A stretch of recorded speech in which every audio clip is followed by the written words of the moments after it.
I addressed the gospel text in my weekly devotion this week because I was leaning in toward this psalm this week for preaching. So if that gospel lesson sort of has you with questions or you would like to talk more about it, please see me. And if you haven't seen the devotion I posted, I would direct you to that as well as a way of addressing the gospel lesson. I want to turn to this beautiful line that just jumps off the page for me in this psalm, where King David says, "Keep me as the apple of your eye, hide me in the shadow of your wings." Just such a beautiful line to kind of tack on your refrigerator and remember for all times. So this lifted up for me this week. Have you ever had something in your eye? You know, you get a little grit in your eye or something. It's amazing how even a microscopic speck of dust can cause such agony, right? I mean, suddenly it'll turn a grown adult into a dramatic opera singer, you know? You're blinking furiously, waving your arms, saying, "There's something in my eye! I can't see!" Then, of course, your well-meaning spouse, which happened to me just recently, comes over and says, "Hold still." That's when you realize trust in a marriage, because she's putting her eye in your finger in your eye.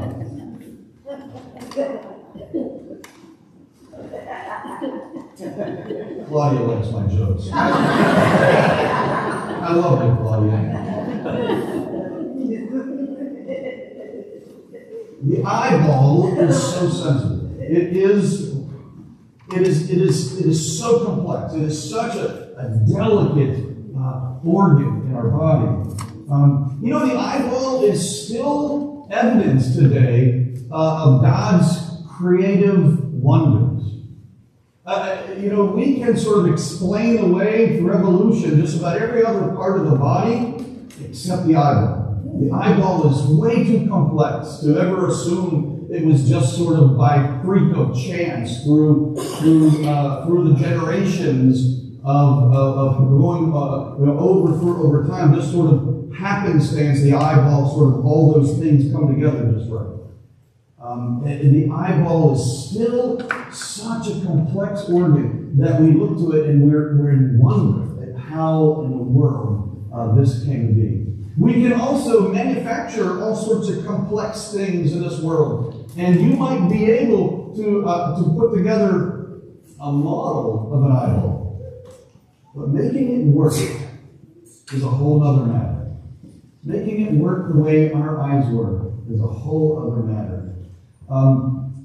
So when our eyes are mentioned in the Bible, there's something precious about it, something intimate. Our eyes are so precious. They're so delicate. They're so complete. And that's why we guard them so instinctively. We have everything about the stuff around our eyes even has been sort of designed from eyelashes, the eyebrow, the eye socket, everything designed to protect our eyes. As if God's creative wonder knew the delicate nature of our eyes and wanted to protect them and design our bodies in such a way. You can bump your elbow, you can stub your toe, and still live. Everyone knows that. But even the thought of something in your eye, even a speck of dust, will make us wince. So when David, in this prayer, when David says, "Keep me as the apple of your eye," he's asking God to guard him with the same kind of tenderness and protection that we naturally and by God's design protect our eyes. That kind of protection, it's a powerful image. And let's be honest, being called the apple of someone's eye is a pretty special place to be held. It's not something you usually hear in everyday conversation. If I tell my son he's the apple of my eye, it means I've always got him in my gaze. There's never a time when I'm not thinking about him. And I don't think anyone ever said, you're the apple of my eye, and then followed it with something like, you're also the raisin in my oatmeal. I mean, it doesn't work, right? I mean, the apple of my eye is a very precious kind of statement to say to someone. It's intimate. It's a powerful image, something cherished, protected, loved.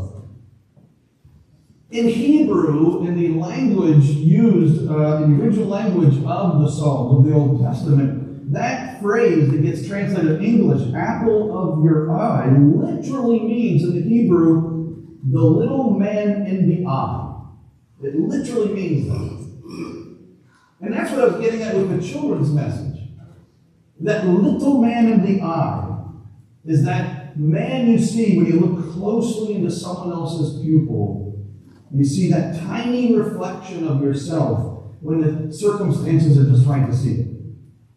So David's prayer is, Lord, keep me so close that I'm protected and reflected back in your eyes. What a powerful, intimate statement of prayer. David isn't asking to be at a distance. He is not asking for occasional attention, but to live so near to God, to spend his life so close to God, and that God would spend God's existence so close to him that his very life would mirror God's vision of the world. That his actions in the world would mirror God's actions of justice and care and compassion that God shows to David himself. We might chuckle about how close that sounds, right? How intimate that is. We might think to ourselves, this whole apple image is a little goofy. But it's really not. It's beautiful. It's close. It's intimate. There's something very, very, very passionate about it even. And that's exactly the closeness that God invites us into. God doesn't hold us at an arm's length. He draws us near until his heart and ours move in rhythm together for the sake of this world.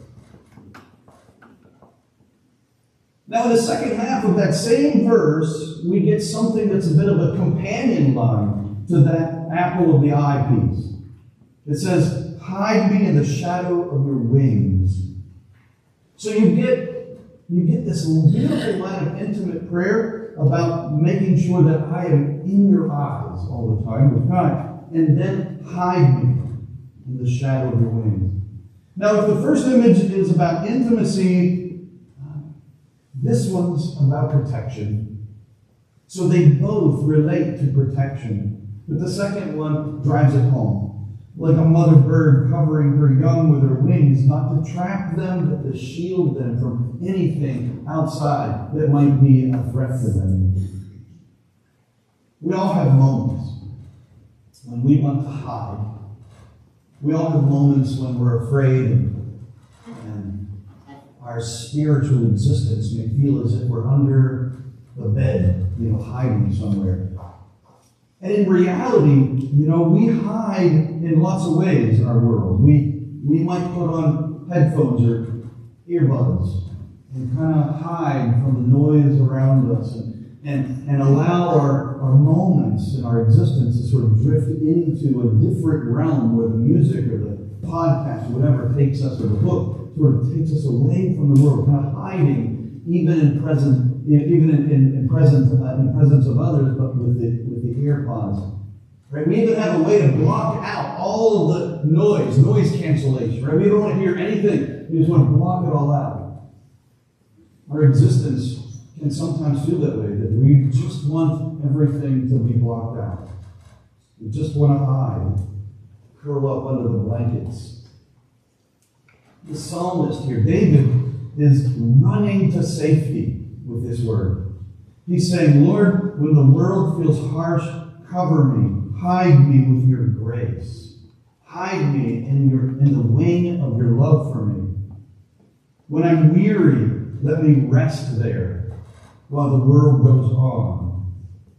We need that sometimes, don't we? We need that rest from the world. We need that rest from the burdens. We need that place to hide, that cleft, right? Rock of Ages, cleft I cling. That place where we can hide while the world might continue to go on without us just for a moment as we can catch our breath. and then go on.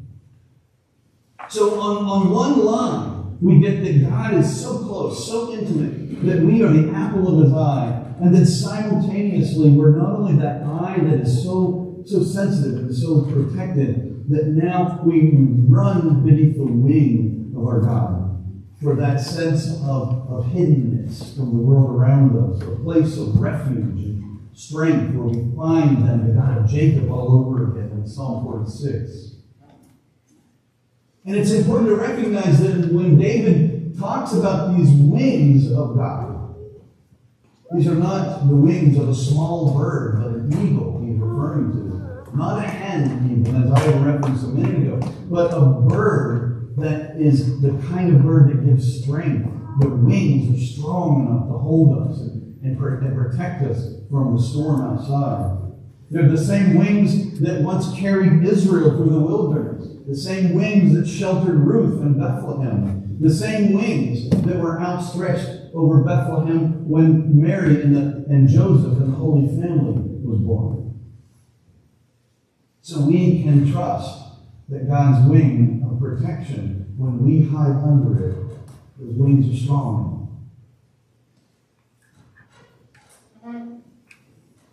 There's an old saying, God doesn't make junk. You are the apple of God's eye. Each and every one of you. David was singing this and praying this about himself and wrote these words for us today. But today they're our words. Each and every one of us. You are the apple of God's eye. If you were to gaze into the eyes of God, you would see your own reflection there. What a powerful thought. You are that little person in God's eye, forever and ever. And it's not because you've done something to somehow be placed in God's eye out of merit. No, you're there because God has made you. God loves you. And God keeps watching over you. His eyes are there like a loving parent for a child. Always looking after, always encouraging, strengthening, always there. God will not let any of us out of his sight.